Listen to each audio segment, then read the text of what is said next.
मध्ये त्यांचं स्वागतही करतो आहोत. यानंतर प्राचार्य संजय पाटील शेळगावकर.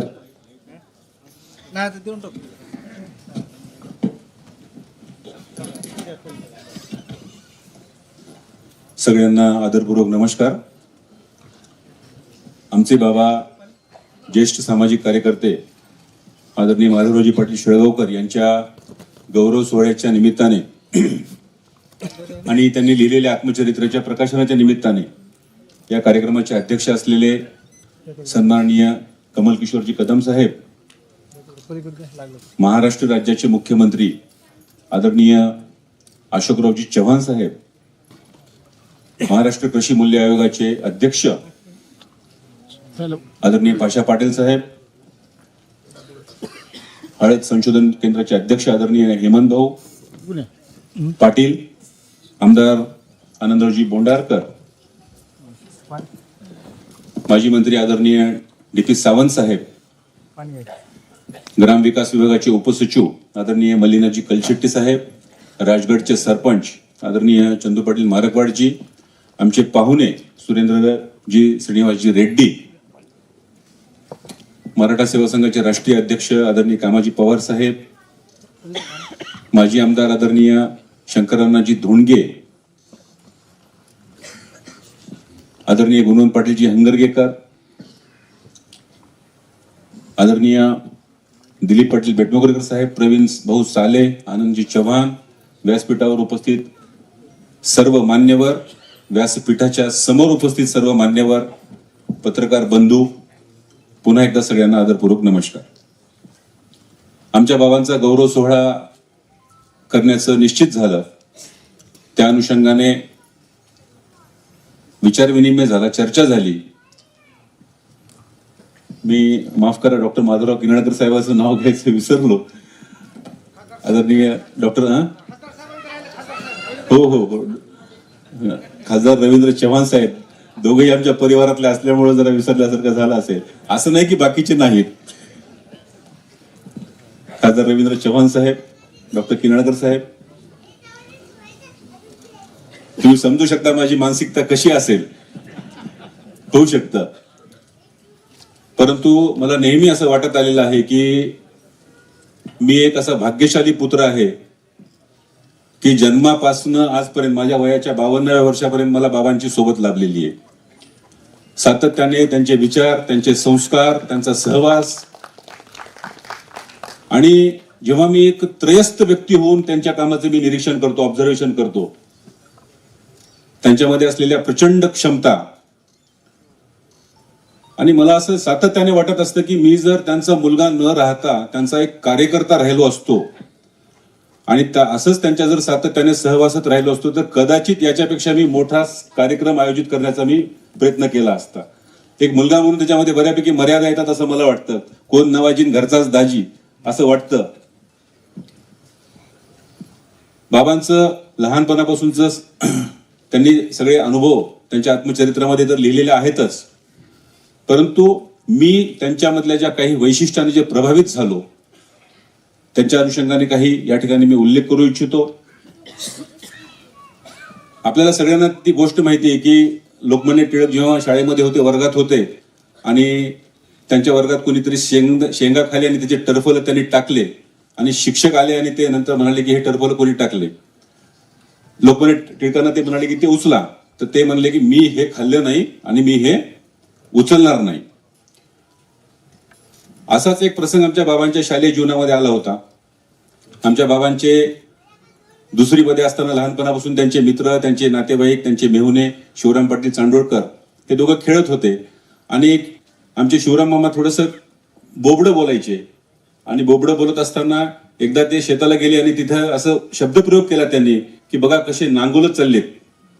तर नांगोल चाललेत म्हटल्यामुळे आमच्या बाबांनी त्यांची काही दिवस थट्टामस्करी केली, परंतु ती थट्टामस्करी जर आमच्या मामांना आवडली नाही, आणि मग मुख्याध्यापकांना सांगितलं, आणि मग मुख्याध्यापकांनी बाबांना बोलून त्यांना चांगल्या 3-4 छड्या मारल्या.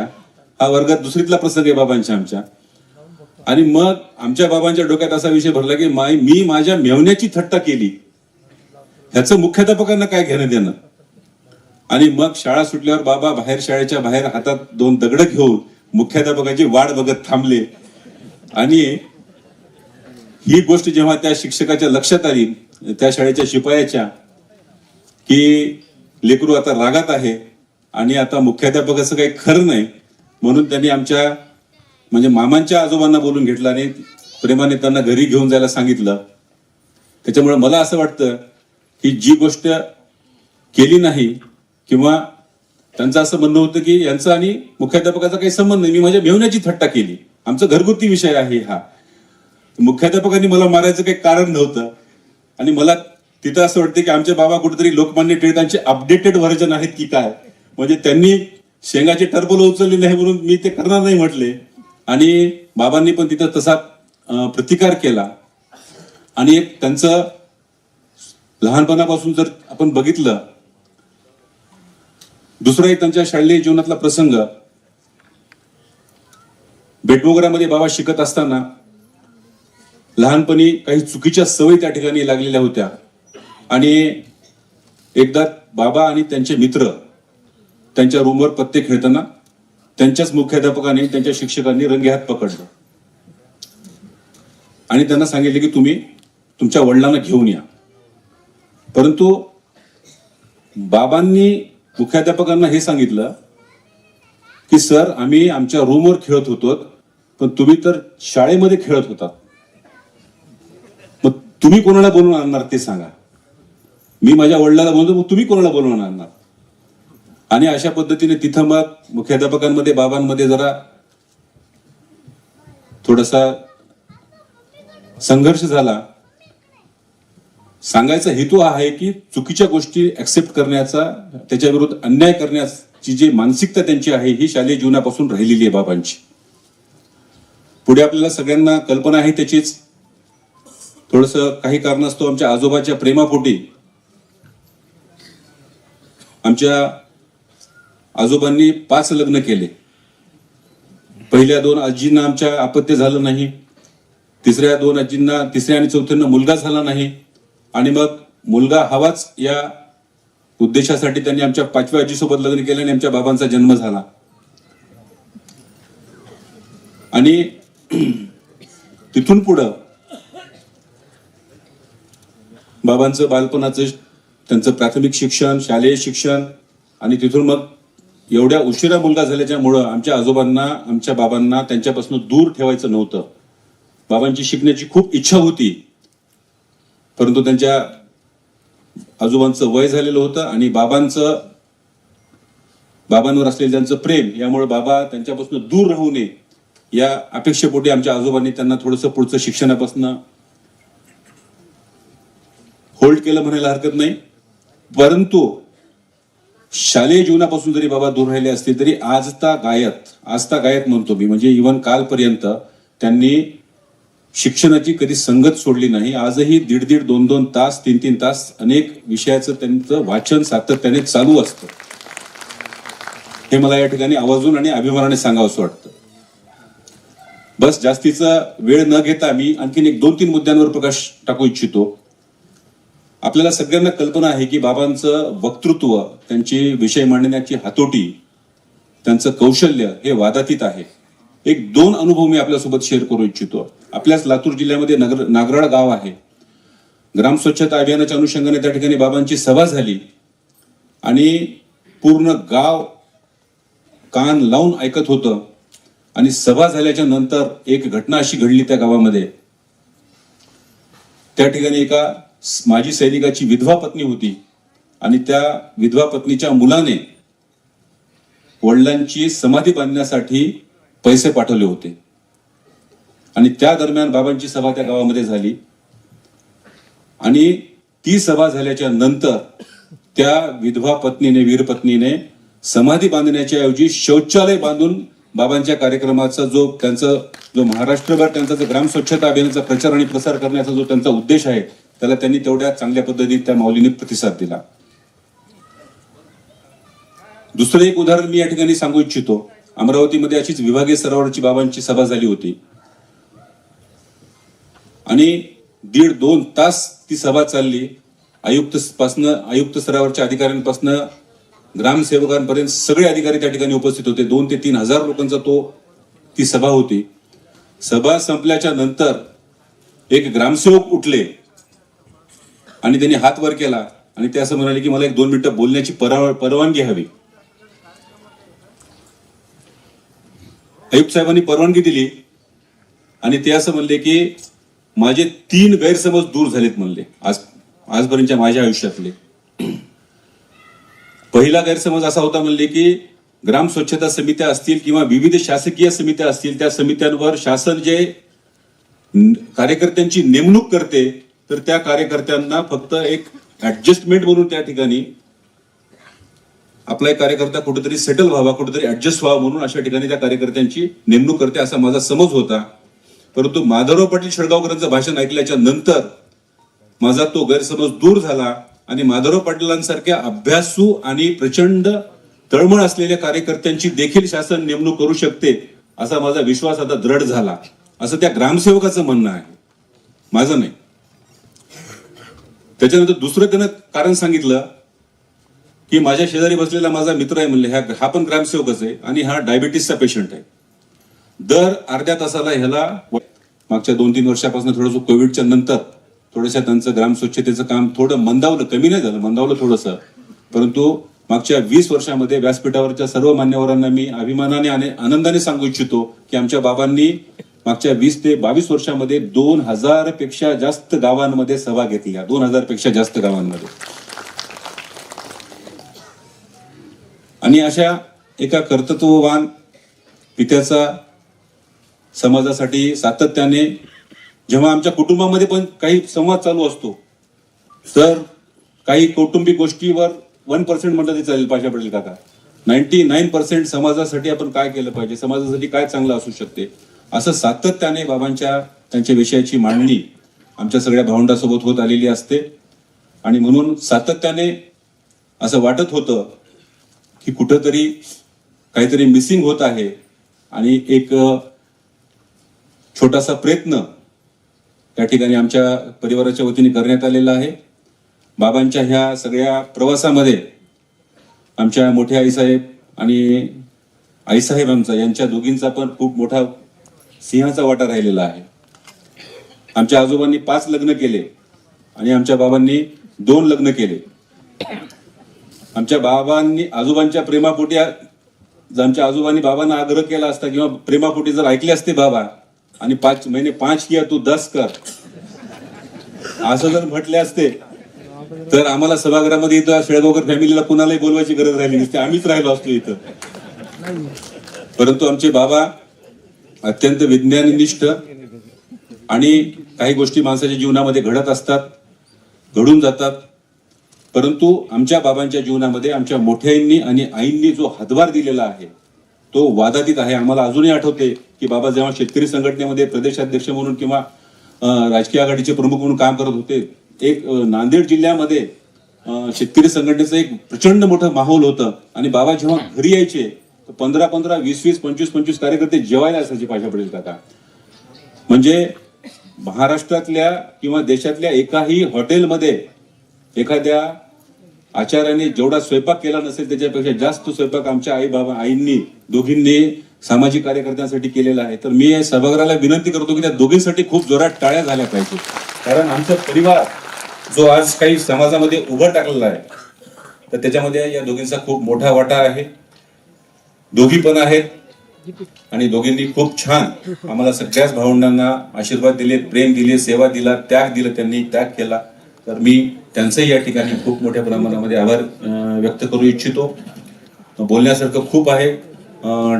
कंजेशन ज्याला म्हणतो ना, ट्रॅफिक जॅम होणं, तसं माझ्या डोक्यामध्ये विचारांचं खूप कंजेशन झालेलं आहे. खूप गोष्टी मला सांगायच्या आहेत या ठिकाणी, परंतु वेळेची मर्यादा लक्षात घेता फक्त एवढंच सांगू इच्छितो मी की बाबांनी जसं आपल्याला सगळ्यांना माहित आहे की ताजमहल कोणी बांधला म्हणून आपण विचारलं तर शहाजहानने बांधला म्हणून सांगतो आणि कशाचं प्रतीक आहे तर प्रेमाचं प्रतीक आहे म्हणून सांगतो आपण. परंतु मी एक साहेब मी खात्रीपूर्वक सांगू शकतो की शहाजहानचं मुमताजवर प्रेम किती होतं हे मला माहित नाही, मी काय त्याचा साक्षीदार नाही. परंतु एक मी नक्की खात्रीने सांगू शकतो की आमच्या बाबांनी आमच्या गावावर जेवढं प्रेम केलंय तेवढं शहाजहानने मुमताजवर प्रेम केलं नसेल.